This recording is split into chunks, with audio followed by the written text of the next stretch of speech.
السوجي هو لا بريزونس ديال الكلب في الدار، والقضيه ديال كيجري على جبيلو وتريكتو. هو ما تيجريش على جبيلو وتريكتو، تيجري على تريكت جبيلو. جبيلو راه مريح تيلعب الشطرنج مع الله. الكلب كان ديما قريب للهيومنز حتى وصلت للسيمو وبغى يردو نجاسه. سبحانه هبل. ما كرهتش ابو كليبس فيرجن بلوس لافي ديالك. شكرا على المجهود والاعمال الكفريه اللي كتعطينا اخنوستيك بيس. نيك نيم نوماد لونغاج داريجا. طيب، هل الصوت واضح؟ هل الصوت واضح؟ هل الصوت واضح؟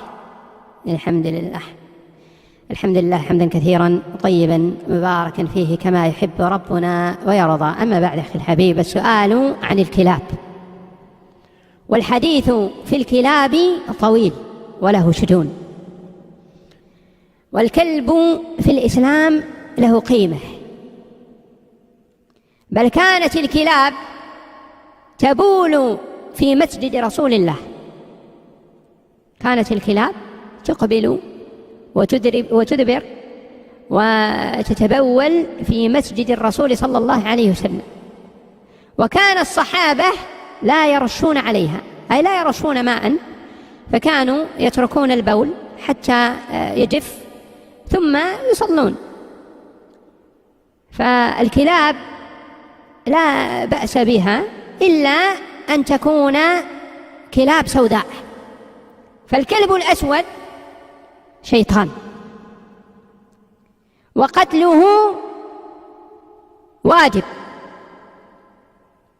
الكلب الأسود شيطان، فتقتل الكلب الأسود. أما باقي الكلاب لا بأس بذلك. من ناحية الكلاب صديقي، من ناحية الكلاب عندها واحد القصة طويلة الكلاب، وفعلا كما قلتي انت بزاف ديال الناس ما عارفينش هاد القصص ديال الكلاب. وتا انا تنظن ما عمري هضرت في هادشي ديال الكلاب الاخوان راه واحد القضيه تتخرب الضحك في الاسلام. هو الكلاب دايرين بحال عرفتي، دايرين بحال الكلاب دايرين بحال ديك بحال القضيه ديال المتعه. تتعرفوا القضيه ديال المتعه؟ احل الرسول المتعه ان الصحابه يتمتعوا ثم حرمها ثم احلها ثم حرم. بحال هكا دايرين الكلاب. قتلوا الكلاب، لا ما تقتلوش الكلاب. قتلوا الكلاب، لا ما تقتلوش الكلاب. قتلوا الكلاب، لا ما تقتلوا. وتنهضروا على الكلاب كاملين دابا، ما تنهضروش على ديك قتل ربهم كاملين، ما تخلي حتى كلب. واحد المره الرسول دارت ليه في راسو انه يفني الكلاب. دارت ليه في راسو انه ينفي ربهم على بكره ابيهم. ما عطاه الله. جالس مريح بحال هكا، قال لك اش ندير ما ندير، نفر عليك. انا تنظن بان الرسول كان تيخاف من الكلاب. المهم هذا غير ما تيحملش الكلاب ولا تيخاف منهم. فقال لهم اقتلوا الكلاب كاملين، في الكلاب المدينه كلهم يتقتلوا. فناضوا الصحابه بداو غاديين تيقلبوا على الكلاب، وماشي تيقتلوا الكلاب اللي في الزنقه، تيقتلوا الكلاب كاملين. فين ما لقاو شي كلب تيقتلوه. تيمشيو تيقلبوا في الديور، هادي عندك كلب لا تقتل، داروا لهم مذبح. فالمشكله فين كاينه؟ المشكله كاينه في ان النساء، بعض النساء في المدينه رجالهم ما كاينينش. راه المهم انا الاخوان راه هذه غير استنتاجات، انا ما تنعيب على الرسول، ما تندير حتى شي، انا غير تنعطي المعطيات وانتم استنتجوا اللي بغيتوا. اوكي الاخوان؟ فكاينين بعض النساء اللي رجالهم ما كاينينش، فتيحاميو على راسهم باش بالكلاب. عيالات جايين من الباديه جايين للمدينه، جايه معاها كلب باش يحميها لان ما معاهاش راجل. فالصحابه كانوا تيجيو عند هاد العيالات هادو، تيلقاو عندها كلب هوهو، تيبغيو يقتلوه. السيده تبدا تغوت. هذه راه احاديث صحيحه الاخوان. السيده تبدا تغوت، علاش تقتل لي الكلب ديالي؟ الكلب ديالي تيحميني، الا جا شي واحد باغي يتعدى عليا الكلب ديالي غادي يدير لاتي. السيد الصحابي ما عند من باش يعرف اش يدير الاخوان. شنو باش يعرف؟ غيمشي يسول محمد، لان الصحابه ما تيعرفوش تيمشيو يسولوا محمد. بحال سبايا اوطاس ما عرفوش واش ينكحوا مرات الراجل، مشى قال لهم محمد اوكي. فمشى عند محمد قال ليه راه كاين واحد المراه وعندها الكلب وتيحميها وداك الشيء. قال ليه قتل امو. قتل مو. فمشى قتلو. كان المهم كان طالع عليه، كان رافع الاعلام على الكلاب في ذاك الوقت، ما عرفتش انا عنده شي مشكل مع الكلاب. فقتلوا دوك الكلاب اللي تيحميو دوك النساء. انا دابا ما باغيش نخرج للعيب، انا باغي غير نفهم واحد القضيه. هاد العيالات مسكينات بوحدها وعندها كلب تيحميها، الا قتلتي الكلب اش غادي يوقع؟ السيده بوحدها في دارها، ولا غادا في الليل من جايه من الباديه غادا للمدينه. ايوا ما نعرف، انا تنعطي غير المعطيات. فإلا انايا هو المسؤول وقتلت الكلاب اللي تيحميو العيالات، اذا انا شنو باغي؟ انا عارف راسي مشيت بعيد. المهم انا تنعطيها اللوح. انتم فكروا يعني علاش غادي تحيد العيالات داك الحامي ديالهم؟ علاش؟ وما نعرف يعني. انا ما باغيش نقول العيب. انا فكرت فيها وقلت انتم تفكروا فيها يعني. مرأة الكلب ديال عندها ديال الحراسه، ماشي شي كلب تتنعس معاه، كلب ديال الحراسه اللي يحميها من الناس اللي غادي يهجموا عليها والناس اللي غادي يتعداو عليها. فعلاش نقتل انا هذا الكلب هذا؟ من بعد جا عاوتاني قال لك لا ما تقتلوش قتلوا، ما خليو كلاب الحراسه ما تقتلوهمش الا الكلب الاسود. الكلب الاسود ما كانش تيحملو، الكلب الكحل ما كانش تيحملو، قتل مو الكلب الكحل ديما تقتل. فبداو تيقتلوا الكلاب، عاوتاني قال لهم لا قتلوا الكلاب، عاوتاني لا صافي حبسوا. يعني عنده واحد القصه غريبه وعجيبه ديال الكلاب. الا بغيتوا شي نهار يعني نجيب الاحاديث ونمشيو راه درت واحد الاستنتاج شويه سامي ديبي، ولكن راه قلت لكم بان هذا غير استنتاج وداك الشيء. ما انا ماشي استنتاج يعني، لحت معطيات وخليتكم انتم تاملوا. انا ما يمكن حتى شي حديث يعني قاطع تيقول الرسول بانني انا قتلت الكلاب باش العيالات يغتصبوهم، راه ما كاينش. ولكن راه القصه شويه فيها، فهمتي؟ طيب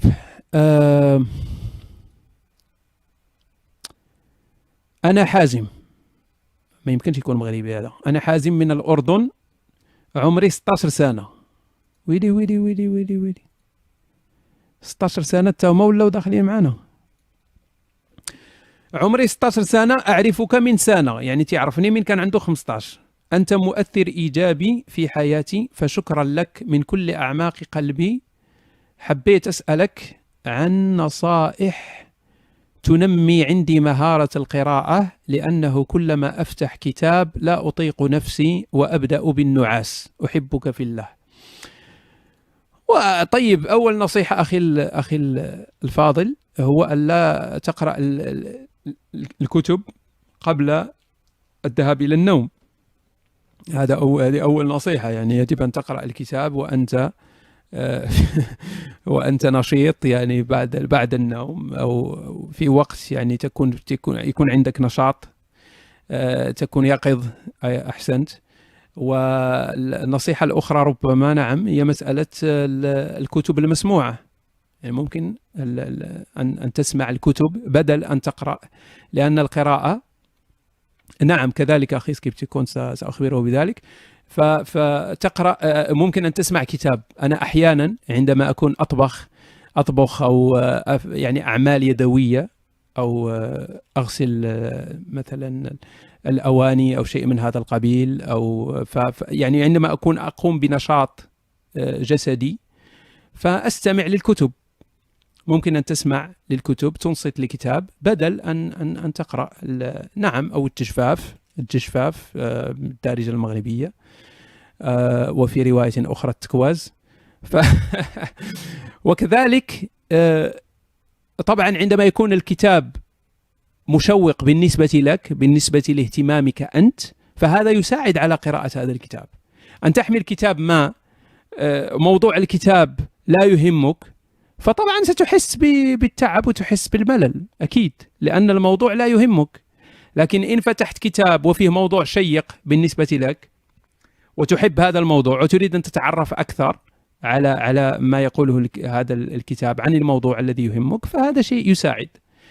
هذا كل ما عندي. وكذلك هي مسألة تعود، يعني عادة، أنت تعتاد على قراءة الكتب. ممكن أن تقرأ صفحة واحدة وبعد أيام تقرأ صفحتين أو 3 وسيتحسن الأمر. كثرت من هاد حسن ويتحسن هذاك الشيء شوية نبدا نغني ذاك شنو تيسميو هذيك صوت الحسن ينادي من هذيك يا صحراء. ديما مصيبطنا للرمامه والصحاري بحال اللي ما عندنا تما شي قنطار ديال كل واحد عنده شي خنشه ديال الرمله تما، لا علاقه ما تحل عينك نتايا في الشمال ما مسوق على الرمام الاول. لا خصنا نهضروا على الرمله ونهضروا على الصحراء وداك الشيء. نيكست.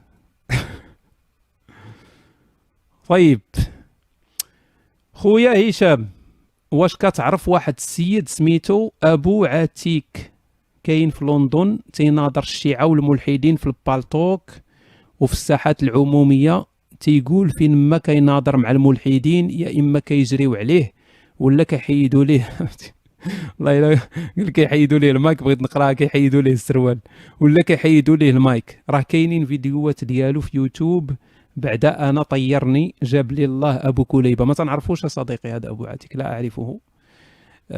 تيناظر الشيعة والملحدين. طيب يعني هو اذا كان من اهل السنه والمجاعه، اذا كان من اهل السنه والمجاعه غادي يناقش الشيعة، يناظر الشيعة فاش؟ يناظر في الشيعة في الخلافات بيناتهم، يعني هي خنز في خنز. اما مناظرة الملاحدة بماذا ستناظر الملاحدة؟ يناظر الملحد هل الله موجود مثلا ولا شي حاجة؟ خصو يناظر في الإسلاميات، هذا هو اللي خاص يكون، ماشي ما عرفتش انا، ما تنعرفش هذا ابو عتيك. نديروا ليه شي سيرش الاخوان، بغيتوا تسمعوا هذا ابو عتيك قال لك كاين فيديوهات ديالو في نو ياس وي نو ياس وي. تشوقتوا لهذا ابو عتيك، وهو عتيق من عتيقه لا ثقه في عتيقه. واخا نديروا الاخوان شي سيرش بالزربه نشوفوا ابو عتيك. اوكي تكتب هذا بالله العنجليسي ابو عتيك. كنا نقدر نكوبيها من الايميل ولكن باش تعرف ربي حمار. حوار مع شيعي لابو عتيك. بغيتوا تسمعوا حوار مع شيعي ولا ندبروا على شي حاجه الالحاد؟ ابو عتيك يحاور شيعي في الشارع حول الامامه. حنا اش نديروا بالامامه؟ حوار مع نصرانيه حول التعدد. تسمعوا هذا؟ كيف تحاور الملحد ابو عتيك؟ ها هو وجهه كيف تحاور الملحد. وقيل هذا مزيان. السلام عليكم ورحمة الله وبركاته الإخوة الكرام والأخوات الفضليات في قناة ماجديات، وهذه الحلقة الثالثة من برنامج ومضى سوداني. هذا نعتذر أولا للتوقف في السلسلة التي بدأناها على الرد على عدنان أو الدكتور عدنان، تيرد على عدنان إبراهيم بسبب هناك من الشيخ الأفاضل كالشيخ عثمان الخميس والشيخ الداهوم فقد كفوا ووفوا، ولذلك توقفنا. وإن كان هناك من الإخوة أو من الأخوات في الموضوع لم تتضح لهم أو اللي الإخوة لم يجليها واحد من الشيوخ، شكرا أنور، أو يا ليت أن تراسلونا على القناة وادخل في الموضوع من هذا هذه المسألة. وكذلك وعلى الليبراليين في بلادنا. عموما الملاحدة في بلادنا يعني لن يجرؤ أبدا ولن يتفوه بأنه ملحد، فهو نورمال. ما هذا نورمال؟ بغيت يقطعوا ليه راسه. خف تحت هذه المسميات أنه ليبرالي أو أنه رجل عصراني أو أنه رجل عقلاني. حتى دوما يقولوا عقلاني، ما يقولوا رجل عاقل، فلأنه في فرق بين العقلانية والعقلية. العقل يختلف عن عقلاني. نوضح هذه في سلسلة أخرى. هذا تتفلسف شي حوايج باينين، أو بدأت نوعا ما من نومها. يعني هذه المدارس انتهت واندرست، ولكن هناك جيوب بدأت الآن تفيق وتصحو في بلادنا. فنقول للأخت الفاضلة قال لك سمعتوه قال لك هذه المدارس اندرست، هذه المدارس اندرست ولكن بدأت تظهر جيوب في بلداننا. دابا حنا الجيوب، حنا هما الجيوب ديال المدرسه العقلانيه، حنا هما الجيوب، حنا هما الجيوب. حنا ديما عندهم داكشي ديال الجهاد وداكشي، ديما باغي يقطع الربايب ربك راسك، ديما بعض الجيوب وبعض هادي اعداء الله والكفار. هضر نورمال، هضر عادي. ياك انت كيف تحاور الملحد؟ واش تحاور الملحد بالجيوب؟ الشات فوقاش يهضر بعد على الموضوع. الكريمة هذا الملحد الذي يحمل درجة الدكتوراه فلا تنظر إليه كأنه يعني رجل في السماء، فهو عقله مثل عقلك، وكذلك ربما درجته العلمية تحصل عليها في الجامعة بعد عشرات السنين. وفين يتحصل عليها؟ فين؟ في الجامع؟ مال هذا؟ قال لها وربما درجته العلمية قد تحصل عليها. وفين في الجامعة؟ فين غادي يتحصل على درجة زيد. وأنت ربما تمتلك هذه الدرجة العلمية من خلال الفطرة السليمة. النبي ما كان عنده درجة علمية جامعية. شنو؟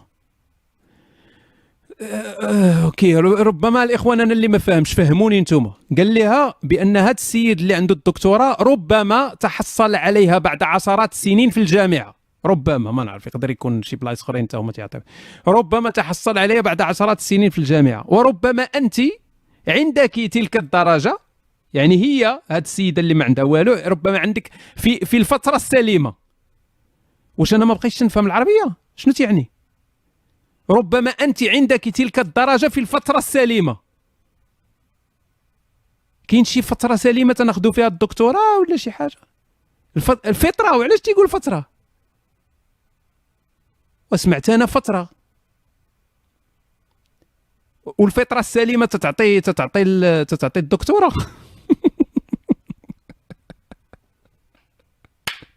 فاك والله ما فهمت انا. اي دونت نو.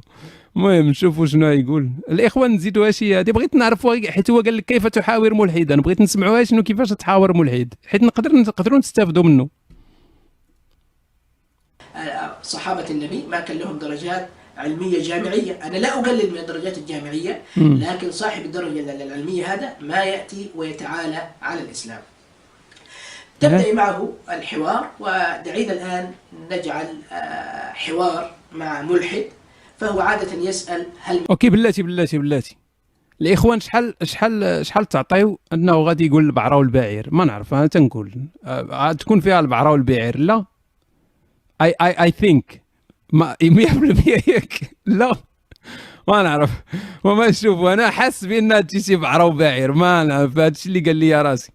ويل سي من دليل على وجود الخالق، فنسأله ما هي الأدلة التي أنت تبحث عنها حتى نثبت لك أو بنفس الأدلة وجود الخالق.